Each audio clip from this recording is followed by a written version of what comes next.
I stood in the boardroom, my heels sinking into the plush carpet, staring at the man I'd built an empire with for 30 years. Bradley's voice was calm, almost kind, as he said, "Monica, it's time for the old guard to step aside." My chest tightened, the air thinning around me. Old guard? Me?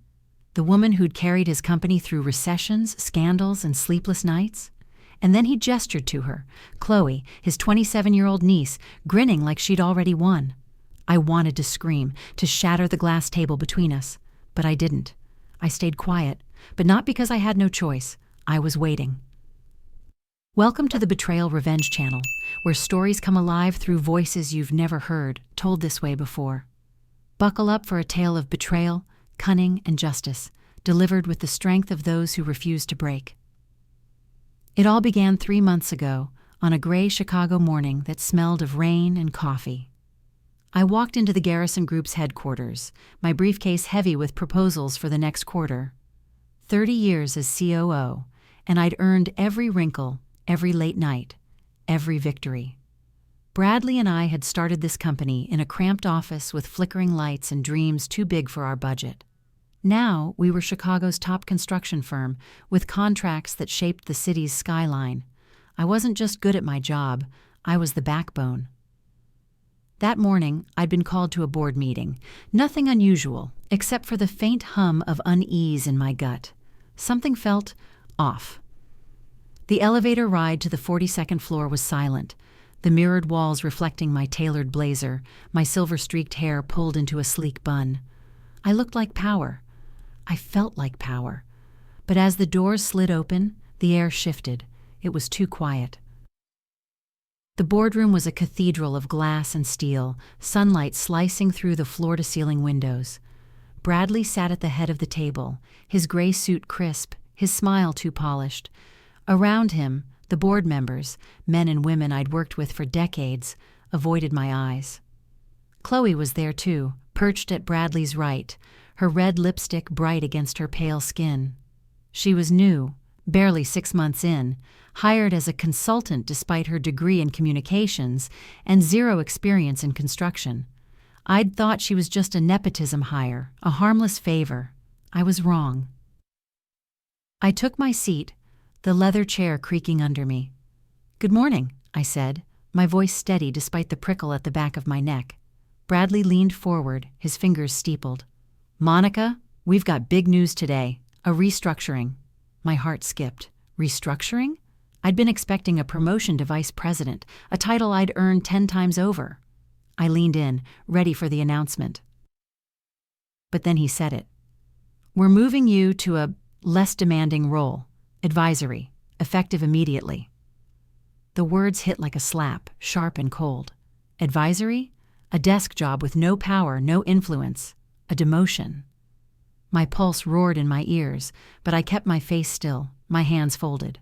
Bradley's eyes flicked to Chloe, and he smiled. "Chloe will be stepping into the COO position. She's the fresh blood we need."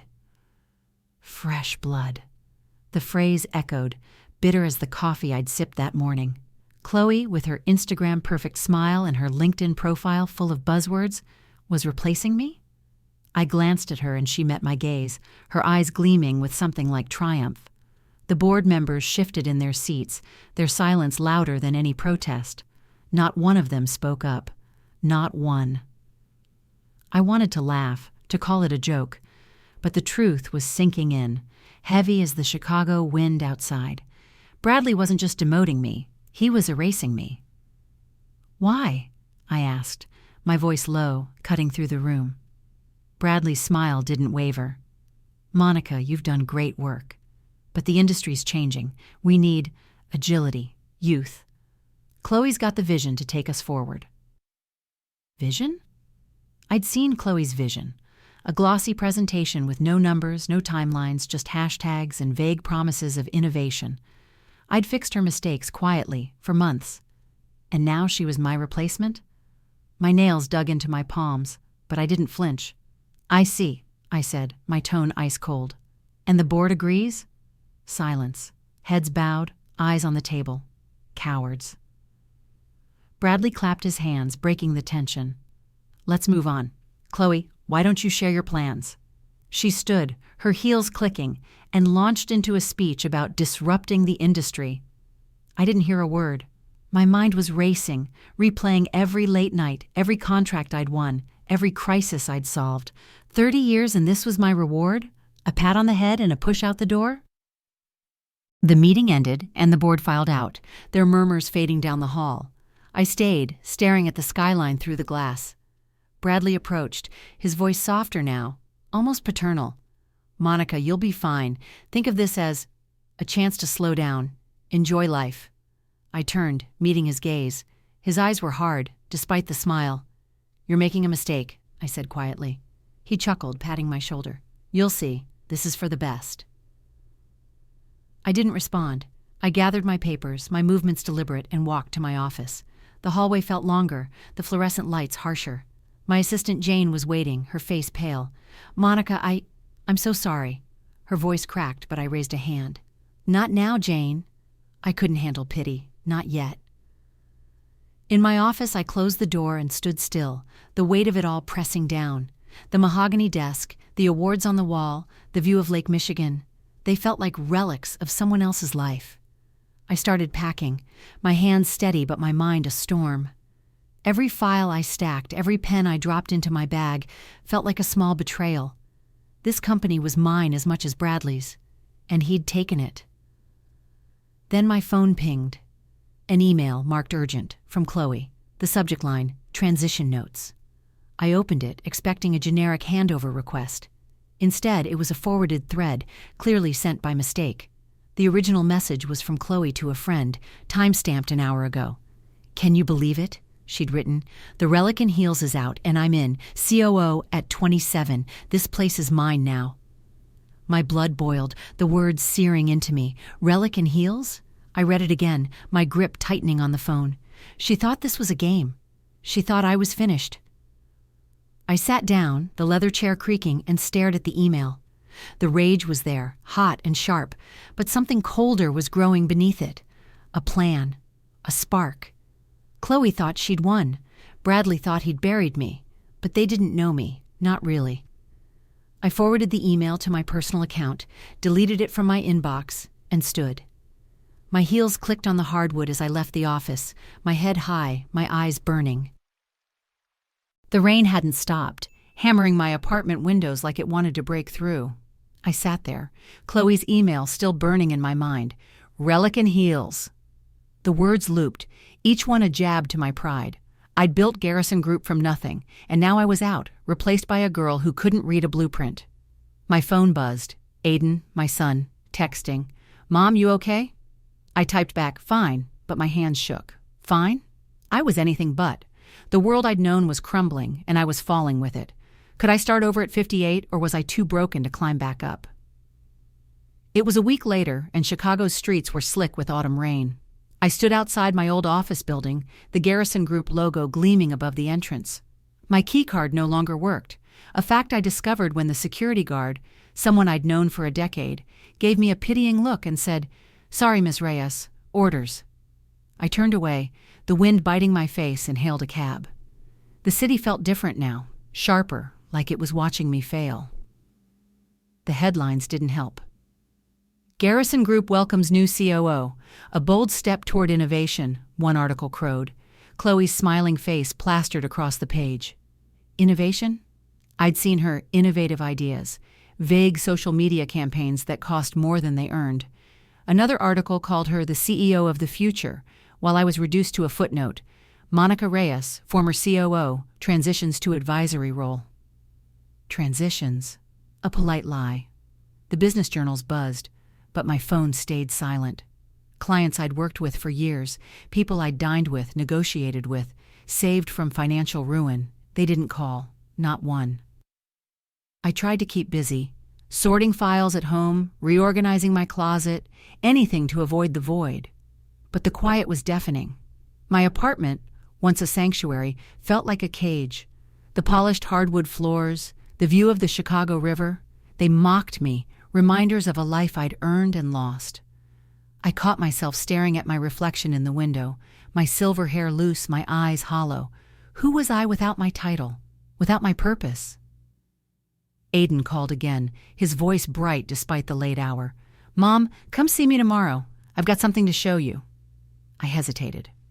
Aiden ran a small construction startup, a scrappy operation he'd built with grit and a few loyal friends.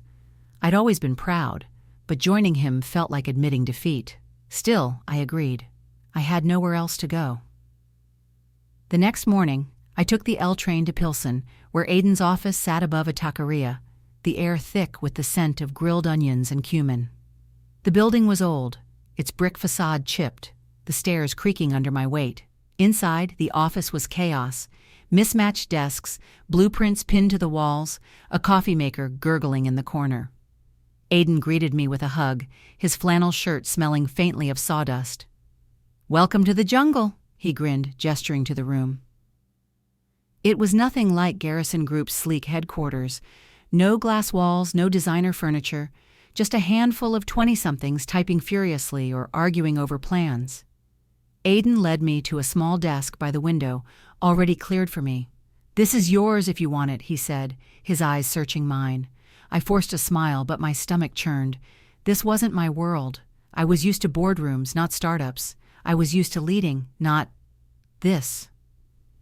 I sat down, the chair wobbling under me, and tried to focus. Aiden handed me a stack of permits to review, a task I could have done blindfolded a decade ago. But my mind wandered, replaying Bradley's words. The old guard. My pen slipped, smudging the page. A young engineer, barely older than Chloe, leaned over, her voice gentle but firm. "Ms. Reyes, you missed a section. It's page 3, item 4. My face burned. A rookie correcting me? I mumbled a thank you and fixed the error, but the shame lingered, hot and heavy. That night, I lay awake, the city's hum seeping through my walls. I was angry, at Bradley, at Chloe, at the board's silence. But mostly, I was angry at myself. I'd let them define me, let their betrayal carve out pieces of who I was. I'd made mistakes that day at Aiden's office, simple ones because my head wasn't in it.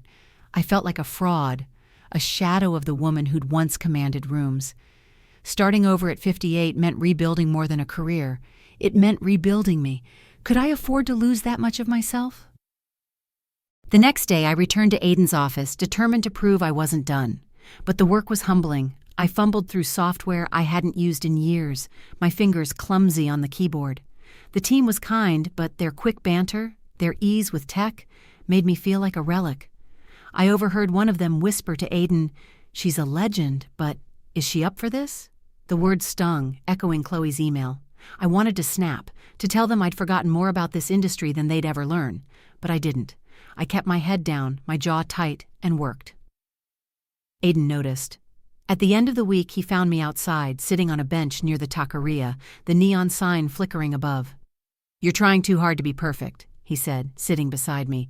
"You don't have to prove anything to me, Mom." His voice was soft, but his eyes were fierce. "You're not here to be their boss. You're here to start something new." I looked at him, my throat tight. Aiden was 30, lean and stubborn, with my sharp cheekbones and his father's reckless optimism. He'd built this company from nothing, against odds I knew too well. "I'm not sure I know how to start over," I admitted, my voice barely above a whisper. He grinned, nudging my shoulder. "You will. You're Monica Reyes." He stood, gesturing toward a construction site across the street, a small lot where his team was breaking ground. "Come with me," he said. We walked over, the air thick with dust and the clang of machinery. The site was modest, a community center, not a skyscraper, but it was alive, buzzing with purpose. Aiden pointed to the foundation, still wet with concrete. "This is ours, Mom, not Garrison's. Ours. You don't need to prove anything to me, but if you still want to fight, this is your new ring." The construction site's dust clung to my shoes as I walked away from Aiden's words. "This is your new ring." My chest felt lighter, but the question lingered like a shadow. Could I rebuild myself without losing the woman I'd been? The Chicago skyline loomed in the distance, its steel and glass a reminder of the empire I'd helped create and lost. I tightened my scarf against the autumn chill, the scent of wet concrete and diesel sharp in my nose. Starting over wasn't just about work. It was about finding the pieces of me I'd buried under years of loyalty to Garrison Group. But where to begin? A week later, I was back at Aiden's Pilsen office, the taqueria's aroma wafting through the cracked windows. The space was still a mess, cords snaking across the floor, a whiteboard scrawled with deadlines, but it felt less alien now. I'd spent days grappling with my role here, my pride bruised from rookie mistakes. Yet Aiden's faith in me, his quiet insistence that I belonged, kept me coming back. I wasn't ready to lead. Not yet, but I could learn. I could try. My desk was cluttered with coffee cups and permit applications, the fluorescent lights buzzing overhead. I was reviewing a supplier contract when my phone pinged, a message from Ellen, my old assistant from Garrison Group. "Coffee? Got something you'll want to hear?" Ellen had been let go a year ago, one of Bradley's cost-cutting moves. I hadn't seen her since, but her loyalty had always been a quiet anchor. I typed back, "Name the place." The cafe was a hole in the wall near the loop. Its windows steamed from the espresso machine. Ellen was already there, her gray curls tucked under a knit cap, her hands wrapped around a mug. She looked older, the lines around her eyes deeper, but her smile was warm. "Monica," she said, standing to hug me, "you're still a sight for sore eyes." I laughed, the sound rusty, and slid into the booth. The air smelled of cinnamon and burnt sugar, the kind of comfort I hadn't felt in weeks. We small-talked for a bit, but I could tell she was holding something back. Finally, she leaned in, her voice low. "I've been talking to some of the old crew, people Bradley pushed out. They're not done, Monica. They're angry like you." My pulse quickened. The old crew were the heart of Garrison Group's early days. Engineers, accountants, project managers who'd built the company with me. Bradley had replaced them with his cronies, calling them outdated. I'd mourned their loss but hadn't thought to reach out. "Who?" I asked, my fingers tightening on my cup. Ellen listed names: Tom, the structural engineer who'd designed half our skyscrapers; Maria, the accountant who'd caught $1 million error in a contract; Sam, the site manager who could spot a weak foundation from a mile away.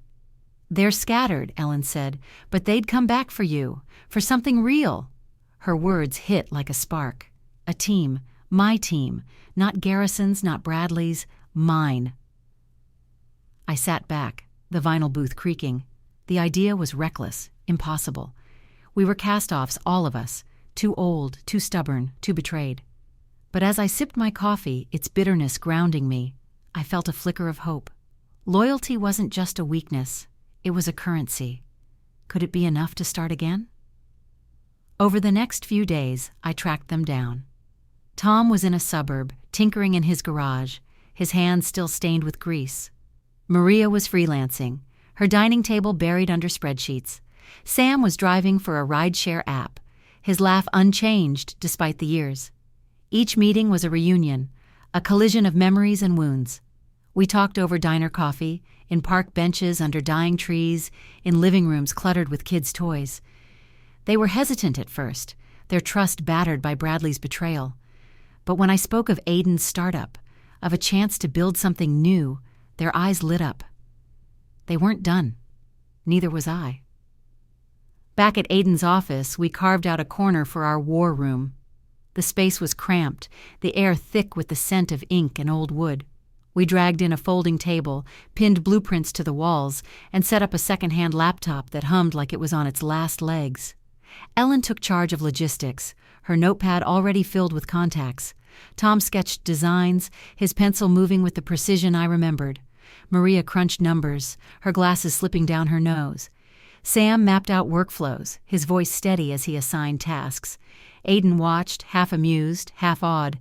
"You're like the Avengers," he joked, but I saw the pride in his eyes. I stood at the center, my hands on my hips, feeling the weight of their trust. It wasn't just about the work. It was about proving we weren't relics, that our years of sweat and sacrifice still mattered. But doubt gnawed at me. I'd led teams before, but always with Garrison's resources, budgets, staff, clout.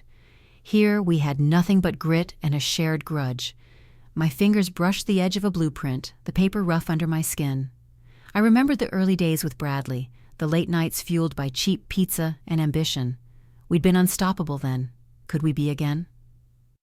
One afternoon, we gathered for lunch outside the taqueria, sitting on plastic chairs under a sagging awning. The street was alive with honking cars and kids on scooters, the air warm with the promise of tacos.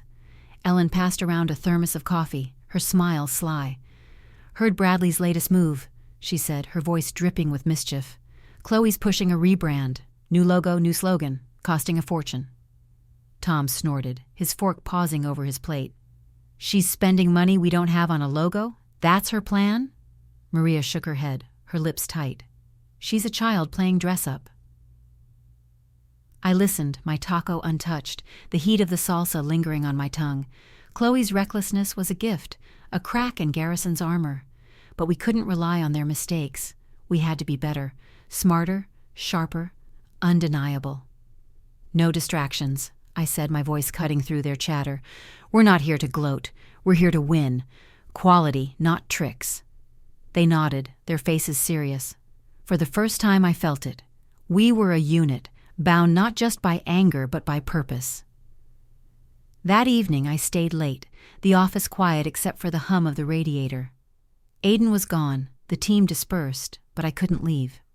I sat at my desk, staring at a photo I'd found in my bag, a faded snapshot from Garrison's 10th anniversary. Bradley and I stood shoulder to shoulder, grinning, our faces younger, softer. I traced the edge of the frame, my thumb smudging the glass. We'd been partners once, equals. What had changed? Had he always seen me as expendable, or had power twisted him into someone I didn't recognize? The question ached, but I pushed it aside. The past was gone. This, my team, Aiden's dream, was now. The email from the city glowed on my phone, its words both a lifeline and a challenge. Smart Loop Transit Initiative. Request for proposals. My fingers hovered over the screen, the weight of possibility pressing against my chest. This was our shot, a chance to prove we weren't relics. But as I stood in the dark outside Aiden's office, the Chicago wind slicing through my coat, I felt the stakes sharpen. Bradley wouldn't let this go easily. He'd fight dirty, and Chloe was his weapon. The question wasn't whether I could compete. It was whether I could outsmart them without losing myself in their game. The next morning I arrived at Aiden's office early. The taqueria below still shuttered, its neon sign dim. The air was crisp, carrying the faint tang of asphalt and coffee from a nearby cart. Inside, our war room was already alive, Ellen sorting files, Tom sketching at his desk, Maria muttering at her calculator. I set my bag down, the thud loud in the quiet, and called them over. "We've got an invite," I said, holding up my phone. "The Smart Loop project, biggest contract the city's put out in years." Their eyes widened, a mix of excitement and nerves. Sam leaned back, his chair creaking. "That's Bradley's territory. He's got the council in his pocket." I nodded, my jaw tight. Bradley's influence was no secret. Garrison Group had built half of Chicago's infrastructure, and Bradley played the political game like a maestro. Dinners, donations, whispered promises. I'd seen it up close. Sat through those late-night meetings where he'd charm council members with bourbon and bravado. Back then, I'd been his partner, the one who made his promises reality. Now, I was the outsider, and the council's loyalty lay with him. I paced the room, my heels clicking on the worn linoleum. "We can't fight his connections," I said, "but we can fight smarter." Ellen raised an eyebrow, her pen pausing. "Smarter how?" "Chloe's all over social media, selling Garrison as the future. She's got influencers calling her a visionary." I stopped, my fingers brushing the edge of a blueprint. Chloe. I'd underestimated her once, dismissed her as a spoiled niece. But that email, relic in heels, had shown her teeth. She wasn't just a figurehead. She was calculating, using her youth and charm to mask her inexperience. I sat down, the chair cold against my legs, and pulled up her latest post on my laptop. The screen showed Chloe in a hard hat, smiling at a construction site, the caption reading, "Building Chicago's Future, One Bold Idea at a Time." The comments were a flood of praise, emojis, and hashtags. I scrolled, my stomach twisting. She'd turned Garrison into a brand, sleek, young, untouchable. But brands were fragile. I leaned back, my mind racing. "She's not non," I said, my voice low. "She's strategic. Every post, every photo, it's a smokescreen. They're hiding something." Tom frowned, his pencil tapping the table. "Hiding what? Their bids are always airtight." I shook my head, my eyes still on the screen. "Not this time. Chloe's new. She's rushing to prove herself. That's where we find the cracks." I remembered her first presentation at Garrison, a glossy slideshow with no substance. I'd fixed it quietly because that was my job. Now she had no one to catch her mistakes. Bradley was too busy schmoozing and the board was too spineless to question her. Their strength was their weakness. I spent the next few days digging, my nights blurring into mornings. Aiden's office became my bunker, the radiator's hum my only company. I pored over public records, council meeting minutes, even Chloe's social media. The posts were relentless. Photo ops with council members, videos of site visits that looked staged. But one detail caught my eye, a tweet from a local reporter buried in the noise. Garrison Group's new COO promises game-changing tech for Smart Loop. Details TBD. Details TBD? I leaned closer, the screen's glow harsh against my tired eyes. No contractor promised tech without specs. It was a bluff. I called Ellen, my voice sharp despite the hour. Find out who's advising Chloe, consultants, tech firms, anyone. She didn't question me, just said, "On it." By noon, she had a lead. A flashy PR firm, known for hype over substance, was coaching Chloe's campaign. No engineers, no architects, just marketers. I sat back, a smile tugging at my lips. They were overplaying their hand, betting on flash to win the council's favor. But councils didn't award contracts on vibes. They needed numbers, timelines, proof. I stood, stretching my aching back, and looked out the window. Chicago's skyline glittered, its towers a testament to my work. I'd built those buildings with precision, not promises. Bradley's game was loud, lobbying, PR, connections. Mine would be quiet, surgical, but doubt crept in, cold as the glass against my palm. I'd played by the rules for 30 years, and where had it gotten me? Demoted, discarded. Part of me wanted to fight like Bradley, ruthless, unrelenting. I pushed the thought away, my reflection staring back, silver hair catching the light. No, I'd win my way, clean, sharp, undeniable. We spent the next week preparing, our war room a hive of focus. Tom drafted designs, his hands steady despite his grumbling about fancy tech nonsense. Maria built budgets, her spreadsheets a fortress of logic. Sam scouted suppliers, his notebook filled with contacts I'd forgotten I had. Aiden hovered, his energy infectious, but I saw the worry in his eyes. "Mom, Bradley's got the council locked down," he said one night, his voice low. "What if they don't even look at our bid?" I met his gaze, my voice steady. "They will. We'll make them." But the council wasn't our only problem. Bradley's influence was a web, and we were caught in its edges. A contact at City Hall tipped me off. Garrison was hosting a gala, a charity event, that was really a lobbying session. Council members would be there, wined and dined, their loyalty bought with caviar and campaign promises.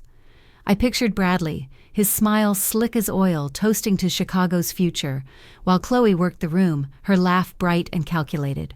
My nails dug into my palms, the pain grounding me.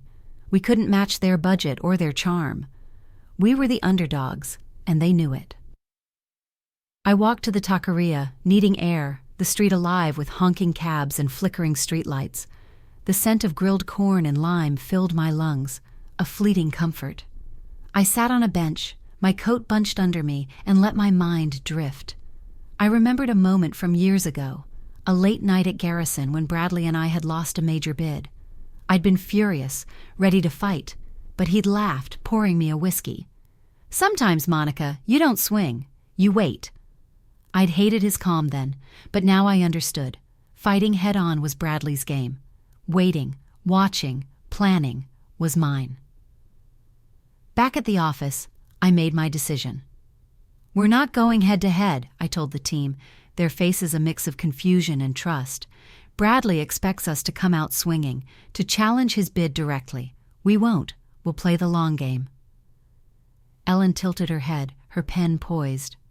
"Long game how?" I leaned forward, my voice steady. We infiltrate their process, get someone inside their prep, someone they won't suspect. We find their weaknesses before the bid. Tom raised an eyebrow, his voice gruff. You're talking espionage? I smiled, the first real one in days. I'm talking strategy. I thought of Jane, my old assistant, now freelancing but still connected to Garrison's network. She was quiet, unassuming, the kind of person Chloe would overlook. Jane can get us in, I said. She'll consult for them, feed us intel. We'll know their bid before they submit it. The team nodded, their skepticism fading. We spent the rest of the day planning, our voices low, the stakes high. I stood at the whiteboard, marker in hand, mapping out timelines and risks. The room felt alive, electric, like the early days at Garrison when every win was a miracle. But as I wrote, my hand paused, the ink smudging. This wasn't just about winning a contract. It was about proving I could still play the game. That age hadn't dulled my edge. I glanced at my reflection in the window, my eyes sharp despite the lines around them. I wasn't done. Not yet. The city's lights blurred outside my cab window, Chicago's pulse a steady thrum against my nerves. Tomorrow was the bid for the Smart Loop Transit Initiative, and Jane's intel had confirmed my fears. Chloe's proposal was a house of cards, all buzzwords and no substance.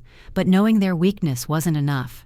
We had to face Bradley and Chloe in the council chamber, where their charm and connections could still sway votes. As the cab slowed near my apartment, the question gnawed at me. Could I outmaneuver their theatrics with precision, or would I have to play their game to win? The morning of the bid, I woke before dawn, the sky a bruise of gray over Lake Michigan.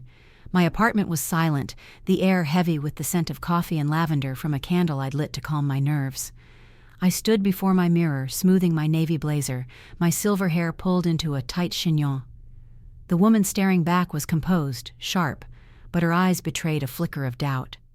I'd spent 30 years proving myself in rooms like the one I'd enter today. But now, I wasn't Garrison's COO. I was Monica Reyes, underdog, leading a team of cast-offs. I adjusted my scarf, its silk cool against my fingers, and whispered, "You've got this." City Hall loomed downtown, its stone facade stern against the overcast sky. The council chamber was a cavern of polished wood and high ceilings, the air thick with anticipation. Aiden and I arrived early, our team's proposal, a binder thick with data and diagrams, tucked under my arm. The room was already buzzing. Council members in suits, reporters scribbling notes, and Garrison's team across the aisle. Bradley sat at the center, his gray suit pristine, his smile ablade. Chloe was beside him, her red dress a bold splash, her posture relaxed, but her eyes darting, calculating. I met her gaze and she smirked, a quick flash of confidence. My stomach tightened, but I kept my face still, my heels clicking as I took my seat. The council chair, a stern woman with wire-rimmed glasses, called the meeting to order. Her voice echoed, crisp and authoritative. We'll hear from Garrison Group first, then Reyes Construction. Bradley stood, his presence commanding, filling the room like it always had. He spoke of vision, innovation, and Chicago's future, his words smooth as polished marble. Chloe followed, her voice bright, almost musical, as she unveiled their plan. A transit system powered by cutting-edge AI and sustainable tech. The council leaned in, intrigued, but I saw the cracks Jane had warned me about. No cost breakdowns, no timelines, just promises wrapped in glossy slides. Bradley's smile held, but his fingers tapped the table, a nervous tell I'd known for decades. He was uneasy. When Chloe finished, the room applauded, the sound sharp in my ears. Aiden leaned over, his whisper urgent. They're selling dreams, Mom. We've got reality. I nodded, my pulse steadying. Our turn. I stood, the binder heavy in my hands, and walked to the podium. The spotlight was harsh, the air cool against my skin. I set the binder down, its thud deliberate, and looked at the council. Good morning, I said, my voice clear, cutting through the room's hum. Reyes Construction isn't here to sell you a vision. We're here to deliver a system. On time, on budget, and built to last. I opened the binder, my fingers steady despite the weight of every eye on me. Our proposal was a fortress, detailed schematics, cost estimates to the cent, a timeline mapped to the day. I walked the council through it, my voice calm but firm, pointing to charts Tom had drafted, budgets Maria had perfected, logistics Sam had streamlined. The room was silent, the council's pens scratching as they took notes. I felt Aiden's pride beside me, his leg bouncing under the table. But I kept my focus, every word a brick in our case. Then Chloe stood, her smile sharp. "If I may, Madam Chair?" The chair nodded and Chloe turned to me, her voice honeyed but barbed. "Ms. Reyes, your plan is thorough, but it's safe, conservative. Don't you think Chicago deserves bold ideas? Or is that too much for someone of your experience?" The word hung in the air, a thinly veiled jab at my age. The room tensed, a few council members shifting uncomfortably. Bradley's lips twitched, a smirk he couldn't hide. My pulse spiked, but I didn't flinch. I leaned into the podium, my eyes locked on Chloe's. "Experience," I said, my voice low, deliberate, "is what keeps a project from collapsing when bold ideas meet real-world problems. Age taught me how to plan for errors, Ms. Bennett, so we don't crash and burn, as you might put it, when a deadline looms." A ripple of laughter broke the tension, and Chloe's smile faltered, her cheeks flushing. I turned back to the council, my tone steady. "Our plan isn't flashy, it's feasible. You want a transit system that works, not one that looks good on Instagram." The room felt electric, the air charged with the clash. Aiden squeezed my arm under the table, his grin fierce. The council chair raised a hand, her expression unreadable. "Thank you, both teams. We'll deliberate." But as we sat, Bradley leaned toward Chloe, his whisper sharp, his hand gripping her arm. I caught his words, faint but clear. "Don't push her again." My lips twitched, a small victory. Chloe's jab had backfired, and Bradley knew it. The deliberation dragged, the chamber's clock ticking like a heartbeat. I sat still, my hands folded, but my mind raced. I'd held my own, but Bradley's influence was a shadow over the room. Council members glanced at him, their nods subtle but telling. I thought of the gala Jane had described, the champagne and promises that had likely swayed votes before we'd even spoken. My nails dug into my palms, the pain grounding me. We'd built a better bid, but better wasn't always enough. I glanced at Aiden, his profile sharp against the chamber's light, his jaw tight but his eyes steady. He'd grown into this fight, his startup no longer a dream but a force. I remembered his first project, a community center he'd built with borrowed tools and sheer will. I'd been too busy at Garrison to help, but he'd never complained. Now he was here, my partner, my reason. My chest ached, not with doubt, but with pride. This wasn't just my fight, it was ours. Finally, the chair returned, her voice cutting through the murmurs. "The Smart Loop contract will be split. Phase A, initial construction, to Reyes Construction. Phase B, final completion, to Garrison Group." The room exhaled, a mix of surprise and murmurs. Aiden's jaw dropped, but I kept my face still, my heart pounding. A split contract? It wasn't a full win, but it was a foothold.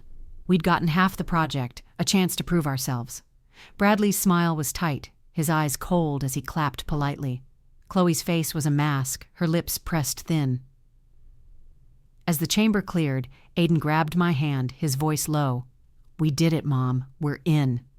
I nodded, but my eyes were on Bradley, who was already charming a council member, his laugh too loud. Half a contract was a start, but it wasn't enough. I thought of Chloe's jab, Bradley's smirk, the council's divided loyalties. This wasn't over. I straightened, my scarf slipping slightly, and met Aiden's gaze. "We're in," I said, my voice steady, "but we're not done." The council's decision echoed in my mind as I stood on City Hall's steps, the Chicago wind tugging at my scarf. Half the Smart Loop contract was ours, a foothold carved from Bradley's empire, but victory felt fragile, like the thin sunlight breaking through the clouds. Bradley and Chloe wouldn't rest. They'd strike back, harder, hungrier. As I descended the steps, my heels clicking against stone, I felt the weight of their next move looming. Could I trust their arrogance to be their undoing, or would I have to push them to fall? Phase A of the project began the next week, and Aiden's office buzzed with purpose. The taqueria's scent of grilled peppers drifted through the open windows, mixing with the sharp tang of ink from our printers. Our team, Ellen, Tom, Maria, Sam, moved like a well-oiled machine, drafting plans, securing suppliers, mapping timelines. I stood at the whiteboard, marker in hand, sketching workflows, my fingers stained blue. Aiden hovered nearby, his energy infectious, but his eyes held a question he didn't voice. Could we deliver under this pressure? I met his gaze, my nod firm. We had to. But my attention wasn't just on our work. Jane, our mole inside Garrison Group, was feeding me updates. Late at night, my phone would ping, her messages terse. Chloe's pushing for faster delivery. Bradley's cutting corners on materials. I'd read them in my apartment, the city's glow seeping through my blinds, the air heavy with the scent of rain and cedar from a diffuser. Chloe's recklessness was no surprise. She was desperate to outshine us, to prove her vision wasn't just talk, but Jane's latest message stopped me cold. Chloe changed a supplier contract. No approval, cheap materials, untested vendor. I set my phone down, my pulse quickening. The Smart Loop project demanded precision. Substandard materials could delay Phase B, Garrison's half, or worse, compromise the entire system. I leaned back, the leather couch creaking, and stared at the ceiling. Chloe's move was a gamble, born of inexperience or hubris. Either way, it was a crack in their armor. I thought of Bradley's tapped fingers during the bid, his nervous tell. He wasn't watching her closely enough. This was our chance. The next morning, I arrived at the office, the sky a dull gray over Pilsen. The team was already at work, Tom grumbling over a blueprint, Ellen sorting permits with a thermos of coffee. I called them together, my voice low but steady. "Garrison's slipping," I said, holding up my phone. Chloe swapped suppliers for Phase B, cheap materials, no vetting. Sam's eyes narrowed, his arms crossed. "That's a lawsuit waiting to happen." Maria shook her head, her glasses glinting. "Or a delay. If their phase lags, the council will notice." I nodded, my fingers tapping the table. "We don't push, we watch." Aiden frowned, his brow furrowing. "Watch? Mom, we could call them out, get the council to audit their suppliers." I met his gaze, my voice calm but firm. "No, if we strike now, they'll cover it up. Let them dig their own grave." He hesitated, then nodded, trust outweighing his impatience. I felt a pang of pride. He was learning, not just to fight, but to wait. Over the next few weeks, we focused on Phase A, our construction site, a hive of activity. The lot was a chaos of cranes and concrete, the air thick with dust and the clang of steel. I walked the site daily, my hard hat snug, the ground uneven under my boots. Workers shouted orders, their voices sharp against the drone of machinery. Tom's designs were flawless, Maria's budgets airtight, Sam's logistics a ballet of efficiency. We were ahead of schedule, our progress reports to the council glowing, but my eyes were on Garrison's site a mile away, where delays were already whispering. Jane's updates grew more urgent. Materials arrived late, subpar concrete cracked under stress tests. Chloe's blaming the vendor, but she signed off. I read each message in the quiet of my office, the radiator's hum a steady companion. I pictured Chloe in Garrison's boardroom, her red lipstick stark against her pale face, deflecting questions with a smile. Bradley would be pacing, his voice sharp, but too late to undo her mistake. Their budget was ballooning, their timeline slipping. The council's patience was thinning. I'd heard it from a contact, a curt note about concerns over Phase B. One evening I stayed late, the office empty except for the flicker of streetlights through the window. I sat at my desk, a glass of water sweating in my hand, and pulled up Garrison's latest press release. Chloe's face beamed from the screen, her caption bold, "Phase B is redefining transit." I scoffed, the sound harsh in the silence. Redefining transit? She was redefining failure. But as I scrolled, a memory surfaced, my first big project at Garrison, a bridge that nearly collapsed because I'd trusted a vendor too quickly. Bradley had covered for me, his laugh easy. "Live and learn, Monica." Now he was the one learning, and I wasn't covering. I leaned back, the chair creaking, and let the moment settle. Chloe's mistake was a gift, but it wasn't enough to gloat. I had to stay sharp, Keep our phase flawless. My fingers brushed a photo on my desk. Aiden and me, years ago at a science fair, his grin wide as he held a model rocket. He'd always been my why, the reason I fought. Now, he was my partner, and this project was ours. I stood, my reflection faint in the window, silver hair catching the light. I wasn't just fighting for me anymore. I was fighting for him, for our team, for every relic Bradley had discarded. The next day I visited our site, the air sharp with the scent of wet cement and pine from nearby trees. Aiden was there, clipboard in hand, his flannel shirt dusted with dirt. "Council's impressed," he said, his grin boyish. "They're talking about us, Mom, not Garrison." I nodded, but my eyes drifted to Garrison's site, where cranes sat idle, workers milling aimlessly. Jane's latest message had been blunt. Chloe's team missed a deadline. Council's sending a warning. I slipped my phone into my pocket, my face still. Back at the office, I gathered the team, my voice calm but edged. Garrison's faltering. The council's watching them, not us. We keep our heads down, deliver Phase A perfectly. That's our leverage. Ellen tilted her head, her pen pausing. "You're sure we don't nudge the council? A hint about their materials?"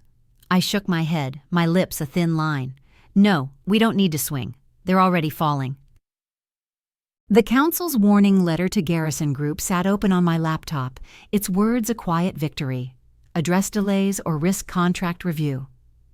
I leaned back in my chair, the radiator's hum filling my apartment, the Chicago skyline a glittering rebuke outside my window. Chloe's blunder with the supplier had cracked their armor, and the council was circling. But Bradley was no fool. He'd fight to save his empire, even if it meant throwing Chloe under the bus. As I sipped my tea, its warmth grounding me, a question coiled in my gut. Could I turn their chaos into our checkmate, or would I have to risk everything to strike? The next morning, I arrived at Aiden's office, the taqueria's scent of charred corn and lime sharp in the air. Our war room was a hive, blueprints pinned to the walls, coffee cups scattered like landmines. Phase A was ahead of schedule, our site a symphony of cranes and concrete, but I couldn't shake the sense of a storm brewing. Bradley's silence was too loud, his usual PR blitz absent. He was plotting, and I needed to move first. I gathered the team, my voice steady but urgent. Garrison's on the ropes, but they're not down. We need leverage, something to tip the scales. Ellen tilted her head, her notepad open. "Leverage how? The council's already on them."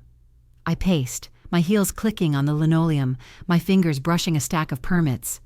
Jane's intel had given us Chloe's supplier fiasco, but I needed more, something to shake Garrison's core. Then it hit me. The shareholders. Bradley's board was spineless, but the investors weren't. They'd turn on him if they smelled blood.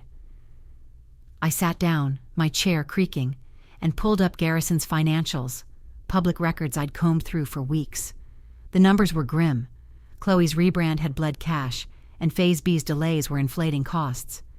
I leaned forward, my eyes scanning the screen. "We send a report to the shareholders," I said, my voice low. "Lay out Chloe's mistakes, unapproved contracts, budget overruns. They'll see Bradley's losing control." Tom frowned, his pencil tapping. "That's playing dirty, Monica. You sure?" I met his gaze, my jaw tight. "It's not dirty. It's the truth." The team nodded, their hesitation fading.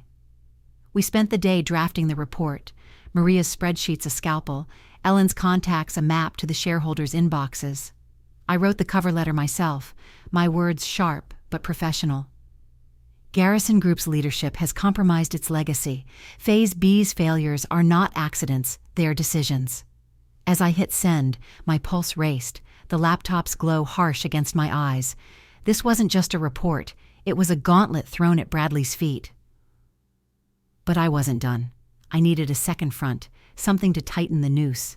I remembered a conversation with Maria weeks ago about unpaid overtime from my last years at Garrison. Bradley had dodged my claims, citing budget constraints. Now, with the council's warning and the shareholder report, he was vulnerable. I called my lawyer, a grizzled woman who'd fought for me before. "File a lawsuit," I told her, my voice calm but iron.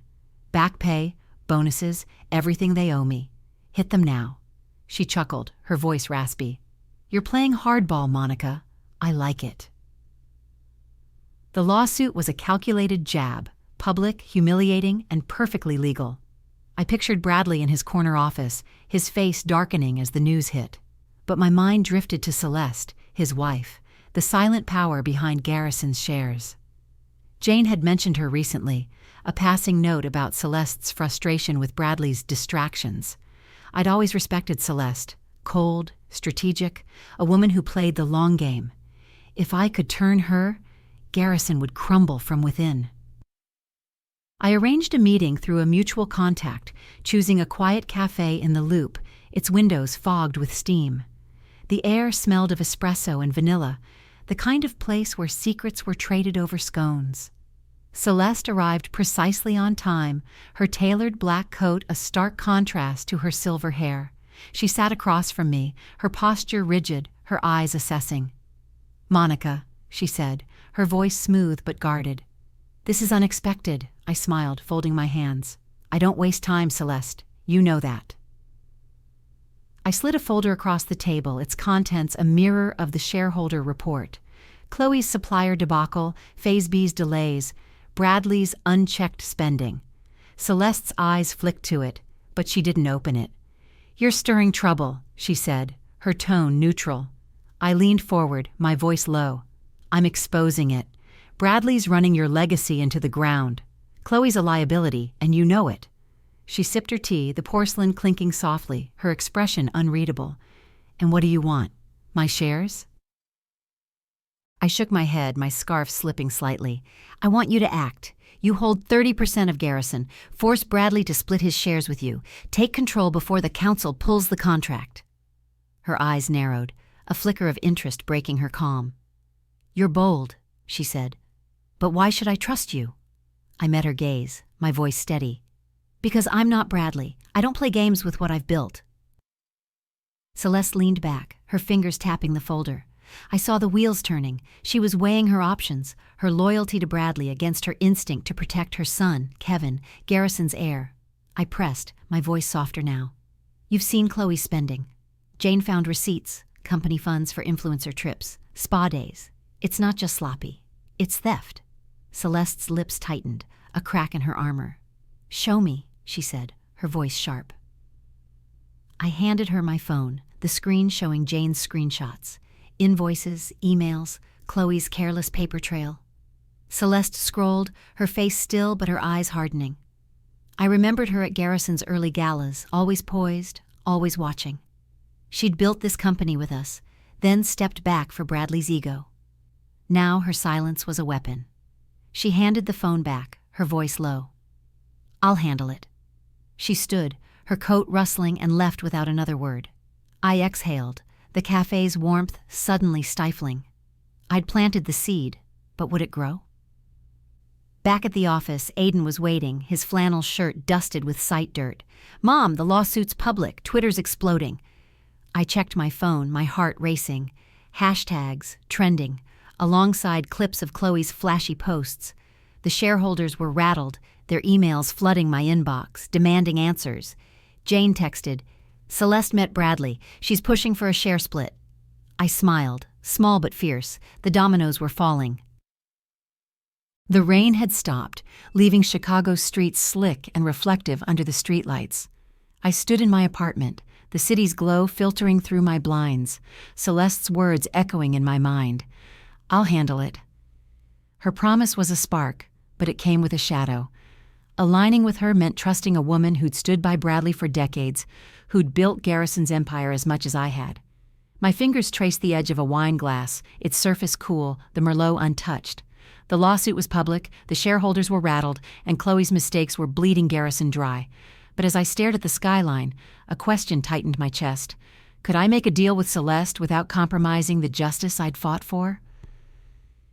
The next morning, I met Celeste at a private lounge in River North, its walls lined with dark velvet, the air heavy with the scent of leather and bourbon. She'd chosen the spot, neutral ground, away from prying eyes. I arrived first, my gray coat folded over my arm, my heels sinking into the plush carpet. The server poured me water, the glass sweating in the dim light, and I sat, my posture straight, but my mind churning. Celeste was a strategist, not an ally. She'd protect her son Kevin at all costs, even if it meant betraying Bradley. But where did that leave me? She entered, her silver hair catching the chandelier's glow, her black dress tailored to precision. She sat across from me, her movements deliberate, and ordered a martini without looking at the menu. "Monica," she said, her voice smooth, "you've stirred quite the storm." I met her gaze, my fingers resting on the table. "It's not a storm. It's clarity. Bradley's running Garrison into the ground, and you know it." Her lips twitched, not quite a smile. "And you think I'll help you finish him?" I leaned forward, my voice low. "I think you'll protect what's yours. Kevin's your legacy. If Bradley keeps bleeding the company, there'll be nothing left for him." Her eyes flickered, a crack in her composure. Kevin was her weakness, the reckless son she'd shielded too long. I pressed, my words careful but sharp. "Chloe's a liability. The shareholders are circling. The council's losing patience. You've seen the numbers. You hold 30%. Take control, Celeste. Split Bradley's shares. Save Kevin's future." She sipped her martini, the glass glinting, her silence heavy. I studied her, the lines around her eyes, the steady set of her jaw. I remembered her in Garrison's early days, a force in the boardroom, her mind sharper than Bradley's charm. She'd stepped back when they married, trading power for stability. Now she was reclaiming it, but at what cost? "You're asking me to betray my husband," she said finally, her voice low, almost curious. I shook my head, my scarf slipping slightly. "I'm asking you to save your son. Bradley's made his choices. Chloe, the spa trips, the lies. You don't owe him loyalty. You owe Kevin a chance." Her fingers paused on the glass, her eyes distant. I saw the weight of her decision, the years of compromises she'd made. I thought of my own sacrifices, nights away from Aiden, dreams deferred for Garrison's glory. We were mirrors, Celeste and I, women who'd built empires only to be sidelined, but I'd fought back. Would she? She set the glass down, the clink sharp in the quiet. "Kevin's impulsive," she said, her voice softer now. "Like his father. If I don't act, he'll become him, a man who thinks charm is enough." I nodded, my heart steadying. "Then don't let him. Give him a path, not a throne. If you take control, you can guide him. But if Bradley stays in charge, Kevin's just a pawn." Celeste leaned back, her eyes searching mine. "You're relentless, Monica, but you're not selfless. What do you gain from this?" I didn't flinch, my voice steady. "Justice. Bradley took my life's work. I'm taking it back, not for revenge, but for what's right. You can help me, or you can watch Garrison burn." Her lips parted, a breath escaping, but she didn't speak. I felt the room's air shift, the balance tipping. I'd laid my cards bare, but hers were still hidden. She stood, her coat rustling, and looked down at me. "If I do this, it's for Kevin, not you, and I won't go too far." Her voice was firm, but her eyes held a question, a plea for restraint. I nodded, my hands folded. "I understand. Just make sure Kevin doesn't become Bradley's shadow." She paused, then said, her voice almost a whisper, "He won't. If he can't stand on his own, he doesn't deserve to." She turned and left, her heels a soft echo on the carpet. I sat there, the lounge's hum fading, my water glass cold against my palm. Celeste's words lingered, heavy with truth. Kevin was her mirror to my Aiden, sons we'd raised, futures we'd fought for. But where Aiden had grit, Kevin had privilege, a silver spoon he hadn't earned. I thought of Aiden at the sight, his flannel dusted with dirt, his hands steady as he checked blueprints. He'd built his startup from nothing, no favors, no shortcuts. Kevin, with his flashy suits and entitled scowl, was a warning. What Aiden could have become if I'd coddled him. I left the lounge, the city's chill biting my face as I stepped onto the sidewalk. The loop was alive, cabs honking, pedestrians weaving through the dusk. I walked, my coat bunched against the wind, my mind replaying the meeting. Celeste's agreement was a victory, but it felt fragile, like a contract signed in sand. She'd act, but only to a point. Her love for Kevin was her strength and her blind spot. I thought of my own blind spots, years of loyalty to Bradley, trusting he'd value me as an equal. That trust had cost me everything. I wouldn't make the same mistake with Celeste. Back at Aiden's office, I found him alone, the war room quiet, the air thick with the scent of ink and old wood. He was at his desk, sketching a site layout, his brow furrowed. "How'd it go?" he asked, not looking up. I set my bag down, the thud loud in the silence. "Celeste's in. She'll push Bradley for a share split. But she's protecting Kevin, not us." Aiden's pencil paused, his eyes meeting mine. "You trust her?" I shook my head, my lips a thin line. "I don't need to. She's acting for her son. That's enough." He leaned back, his chair creaking, and studied me. "You're playing a dangerous game, Mom. If she flips, we're exposed." I nodded, my fingers brushing a blueprint, its edges worn. "I know, but we're not fighting for scraps anymore. We're building something bigger." His grin was small but fierce, a mirror of my own resolve. I felt a pang of pride, but also fear. This move, allying with Celeste, was a gamble, one that could backfire if her loyalty to Kevin outweighed her pragmatism. The Chicago skyline glittered beyond my balcony, its lights sharp against the night. Celeste's promise to split Bradley's shares was a blade poised to strike, but her loyalty to Kevin made it a fragile one. The council's pressure on Garrison Group was mounting, Chloe's delays a public wound, and my lawsuit had shareholders whispering betrayal. Yet, as I stood there, the wind cold against my face, a glass of water trembling in my hand, a question burned. Could I trust my team to hold steady under Garrison's counterattack, or would our unity crack when tested? The next morning, I arrived at Aiden's office, the taqueria below alive with the sizzle of onions and cumin. The war room was tense, the air thick with the scent of coffee and fresh ink. Phase A of the Smart Loop project was nearly complete, our site a model of efficiency, but Garrison's chaos was spilling over. Jane's latest message had been blunt. "Bradley's furious, planning a smear campaign against you. Chloe's digging for dirt." I set my phone down, my pulse steady but my mind racing. Bradley wasn't just fighting for the contract, he was fighting for his legacy, and he'd burn me to save it. I gathered the team, Ellen, Tom, Maria, Sam, around the folding table, blueprints curling at the edges. "Bradley's coming for us," I said, my voice calm but firm. "He's planning a PR hit, lies, rumors, anything to discredit us." Ellen's pen paused, her eyes narrowing. "What kind of lies?" I leaned forward, my fingers brushing a stack of permits. Anything they can twist, my lawsuit, our bid, even Phase A's success.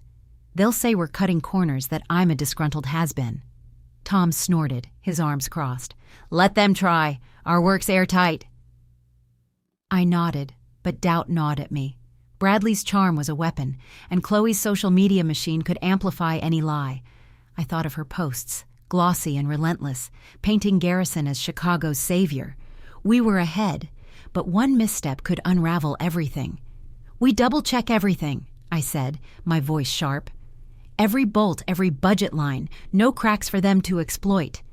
The team agreed, their faces set, but I saw the strain in their eyes. This wasn't just a project anymore. It was a war. Over the next few days, Garrison's counterattack began. A local blog, known for its ties to Bradley, published a hit piece. Reyes Construction, a desperate grab for relevance? It accused us of inflating costs, rushing Phase A, and using my lawsuit as a personal vendetta. The words stung, each one a jab at my 30 years of work. I read it in my office, the radiators hum a faint comfort, the screen's glow harsh against my tired eyes. Aiden stormed in, his flannel shirt wrinkled, his voice tight. "This is bullshit, Mom. We need to hit back. Press release, interviews, something." I shook my head, my fingers gripping the desk. "No, we don't play their game. We let our work speak." He paced, his boots scuffing the linoleum. "Work won't stop the rumors. People believe this crap." I stood, my voice low but steady. "Then we prove them wrong. Phase A's inspection is tomorrow. If we pass with flying colors, the council will see the truth. No blog can change that." He stopped, his jaw tight, then nodded. Fine, but if they keep coming, I'm not staying quiet. The inspection loomed like a storm. I walked our site that afternoon, the air sharp with the scent of wet concrete and steel. Workers moved with purpose, their shouts blending with the clang of machinery. I checked every detail: welds, measurements, safety logs, my hard hat snug, my boots sinking into the dirt. Tom trailed me, his clipboard heavy with notes, his grumble familiar. Everything's solid, Monica. Stop fussing. I forced a smile, but my stomach churned. Bradley's lies were a distraction, but a dangerous one. If the council doubted us, our half of the contract could slip away. That night, I couldn't sleep. I sat in my apartment, the city's hum seeping through the window, a photo of Aiden and me on my coffee table. We were at his college graduation, his grin wide, my arm around him. I'd missed half his milestones for Garrison: late nights, missed games, canceled dinners. Now I was fighting for him, for us, but the cost was high. My fingers brushed the frame, its wood smooth, and I thought of Celeste's choice: Kevin over Bradley. I'd chosen Aiden over revenge, but was I strong enough to see it through? The question lingered, heavy as the city's lights. The inspection morning was crisp, the sky a pale blue over our site. The council's team arrived in hard hats, their clipboards ready, their faces neutral. I stood with Aiden, my blazer sharp, my hands clasped to hide their tremble. The lead inspector, a wiry man with a no-nonsense stare, walked the site, checking beams, testing foundations, scrutinizing logs. I followed, my heart pounding but my face still, answering his questions with precision. "Load capacity?" he asked, eyeing a support. "Exceeds code by 20%, I said, nodding to Tom's blueprint. He grunted, moving on. Hours later, he gathered us, his voice clipped. "Clean work. Phase A is approved, no violations." Relief washed over me, warm and sudden, but I kept my nod curt. Aiden grinned, his fist bumping my shoulder. "Told you, Mom." The council team left, their vans kicking up dust, and the team erupted, Ellen hugging Maria, Sam clapping Tom's back. I smiled, but my eyes were on the horizon, where Garrison's site sat, cranes idle, workers scattered. Jane's text came as we celebrated. "Bradley's blaming Chloe publicly. Board meeting tomorrow. It's chaos." I slipped my phone into my pocket, my pulse quickening. Bradley's move was desperate, sacrificing Chloe to save himself. I pictured her in the boardroom, her red lipstick stark, her confidence crumbling. Part of me felt a pang. She was young, out of her depth. But then I remembered her email, relic in heels, and the pity faded. She'd chosen her side. Now she'd face the consequences. Back at the office, we reviewed the inspection report, its pages crisp, its verdict glowing. But Garrison's smear campaign hadn't stopped. Another article dropped, this one quoting an anonymous source, claiming I'd pressured suppliers for kickbacks. The lie was bold, reckless, and I knew Bradley's hand behind it. I sat at my desk, the radiator's warmth faint, and stared at the screen. My team was watching, their trust my anchor. If I faltered, they'd crack. I stood, my voice steady. "We keep going. They're desperate. That's why they're lying." Ellen nodded, her pen moving again, but Tom's frown deepened. "Monica, this is getting personal. You sure we can take the heat?" I met his gaze, my jaw tight. "We can. We've built something real. They're just noise." He exhaled, his shoulders easing, and the room settled.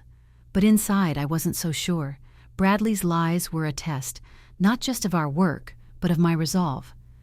I thought of Celeste, her quiet promise, and wondered if she'd hold firm or bend under Bradley's pressure. The newspaper's headline, "Garrison Group Faces Board Shakeup," felt like a pulse under my fingers as I stood in my apartment, the city's glow sharp through my window. Celeste's push for a share split was unraveling Bradley's control, and Chloe's failures were bleeding Garrison dry.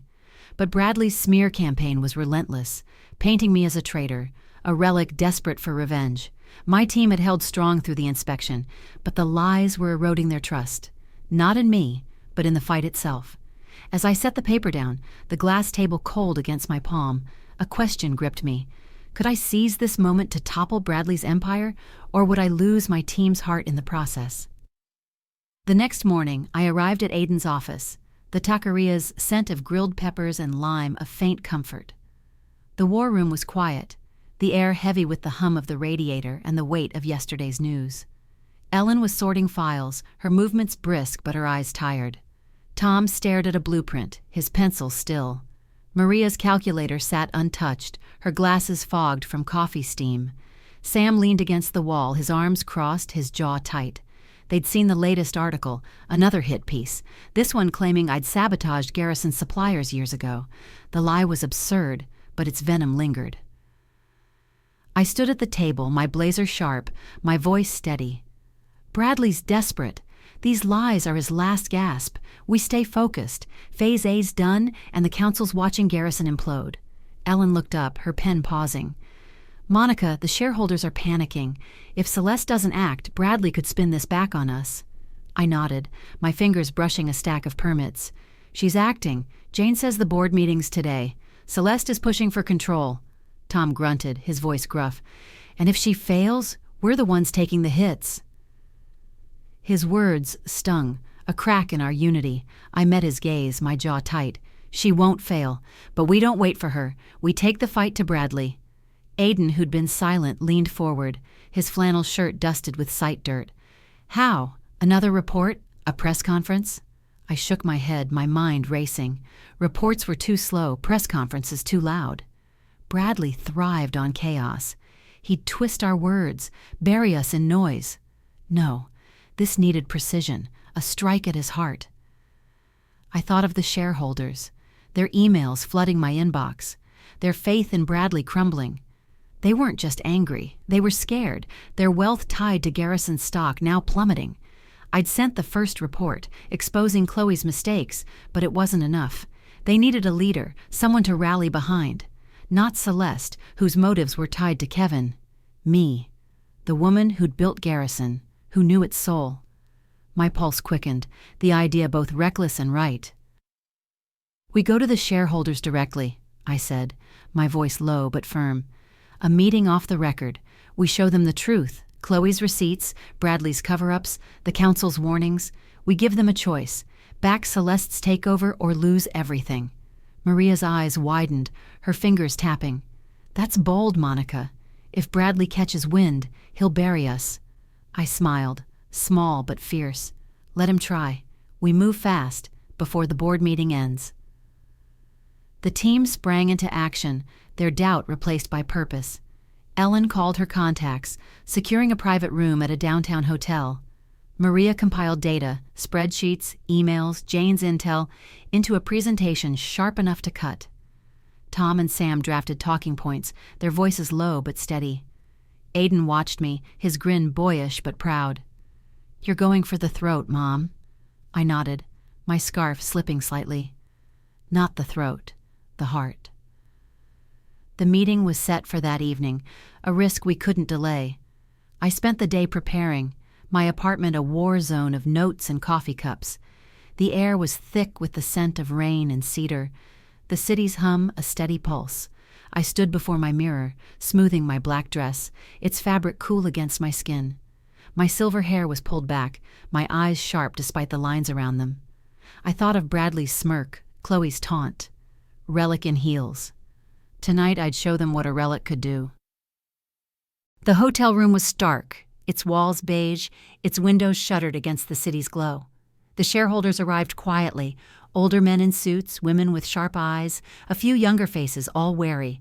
I stood at the front, my binder open, my voice clear. You trusted Garrison Group because of its legacy, I began, my words deliberate. I built that legacy. Bradley and Chloe are destroying it. I walked them through the evidence. Chloe's unapproved contracts, her spa trips billed to the company, Bradley's failure to stop her. Maria's slides flashed, numbers, timelines, council letters. The room was silent, their faces a mix of shock and anger. A woman in the back, her pearls glinting, raised a hand. Why should we trust you, Ms. Reyes? You're suing the company. I met her gaze, my voice steady. I'm suing for what I earned, 30 years of work Bradley erased. I'm not here for revenge. I'm here to save what we built. Celeste Bennett holds 30%. She's moving to split Bradley's shares. Back her, and Garrison survives. Ignore her, and it falls. The room murmured, heads nodding. A man with a gray beard leaned forward. If we back Celeste, what's your role? I paused, the question heavy. I could have demanded a title, a seat on the board, but that wasn't my fight. My role, I said, is to finish what I started. Reyes Construction will deliver the Smart Loop project, both phases if the council agrees. I'm not here to run Garrison. I'm here to build. The truth settled over me, light but firm. Garrison was my past. Aiden's company was my future. The meeting ended, the shareholders shaken but resolved. Ellen whispered as we left, her voice low. They're calling Celeste now. It's done. I nodded, my heart pounding, but my eyes were on my phone. Jane's text was waiting. Board voted. Celeste won. Bradley's share split. Chloe's out. My lips twitched, a quiet triumph. Bradley's empire was cracking and I'd struck the blow. The city's pulse thrummed through my apartment window, Chicago's lights a constellation of triumphs and scars. Bradley's empire had cracked. Celeste's share split had stripped his control, Chloe was ousted, and Garrison Group teetered on the edge. My team had held strong, delivering Phase A flawlessly, and the council was poised to award us Phase B. Yet, as I stood there, my fingers tracing the cool edge of a coffee mug, victory felt hollow. I'd dismantled the machine that betrayed me, but the cost lingered. Years lost, trust broken, a legacy tainted. The question wasn't whether I'd won, it was whether I could let go of the fight and find peace. The next morning I walked to Aiden's office, the air crisp with the scent of frost and grilled corn from the taqueria below. The war room was quieter now, the frenetic energy of the past months replaced by a steady hum. Blueprints still lined the walls, but the coffee cups were fewer, the whiteboard wiped clean. Ellen was at her desk, sorting final reports. Tom sketched idly, his grumble softer.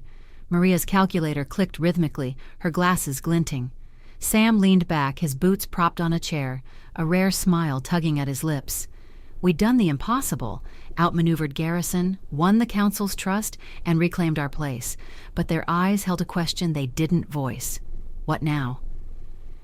I stood at the table, my blazer sharp, my voice calm. The council's decision comes today. Phase B's ours, I'm sure of it. But this isn't the end. It's a beginning. Aiden looked up from his laptop, his flannel shirt wrinkled, his grin boyish. You sound like you're planning a sequel, Mom. I smiled, small but real. Not a sequel, a new story. We've built something here. Reyes Construction. It's not Garrison, it's us. The team nodded, their faces softening. But I saw the weight of the fight in their shoulders. The scars of Bradley's lies. Jane's final message arrived as I spoke, her words stark. Bradley's stepping down. Celeste runs the board. Kevin's interim CEO. I set my phone down, my pulse steady but my mind spinning. Bradley, gone. The man I'd built an empire with, who'd called me old guard, was finished. I pictured him in his corner office, his gray suit rumpled, his smirk gone. Part of me wanted to gloat, to see his face as he left. But the urge faded, replaced by a quiet release. His fall wasn't my triumph. My triumph was here in this cramped office with this team.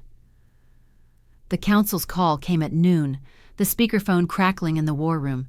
The chair's voice was brisk. Reyes Construction is awarded Phase B of the Smart Loop Transit Initiative, effective immediately. Garrison Group is relieved of duties. The room erupted. Ellen clapped, Tom pumped a fist, Maria laughed, Sam whooped, Aiden hugged me, his arms tight, his voice a whisper. We did it, Mom. I nodded, my throat tight, my eyes burning. We'd won, not just the contract, but our right to exist, to build, to matter. I stepped outside, needing air, the taqueria's neon sign flickering above. The street was alive with honking cabs and kids on scooters, the city's rhythm unbroken. I sat on a bench, my coat bunched under me, and let the moment settle. The fight was over, but its echoes lingered. I thought of Chloe, her career shattered, her arrogance undone. I thought of Celeste, now steering Garrison for Kevin, a boy untested by hardship. And I thought of Bradley, a man who'd traded loyalty for power and lost both. Their stories were done, mine wasn't. Aiden joined me, his boots scuffing the pavement, his hands in his pockets. "You okay?" he asked, his voice soft. I looked at him, my son, his sharp cheekbones a mirror of mine, his eyes fierce with the grit I'd taught him. "I'm okay," I said, my voice steady. "Better than okay." He grinned, nudging my shoulder. "Good, because we've got a transit system to build." I laughed, the sound light, free. He was right.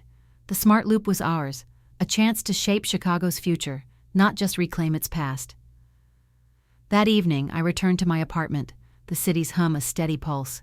The air was cool, tinged with the scent of rain and lavender from a candle I'd lit. I stood at my window, the skyline a tapestry of my life, towers I'd built, dreams I'd chased, battles I'd won. I thought of the early days with Bradley, our laughter over cheap coffee, our shared ambition. That Monica was gone, but she'd left me stronger, wiser. I set my mug down, its ceramic warm, and opened my laptop. An email waited, a new project inquiry from a city planner I'd impressed. I smiled, my fingers hovering over the keys. I thought of Aiden's startup, our team, the community center we'd break ground on next month. They were my legacy, not Garrison's glass towers. I'd spent 30 years proving my worth to a man who'd never seen it. Now, I was proving it to myself. My fingers brushed a photo on my desk, me and Aiden years ago at a construction site, my hard hat tilted, his grin wide. I'd fought for him, for us, and I'd won. But the real victory was this: letting go of the anger, the need to be seen, and embracing what I'd built.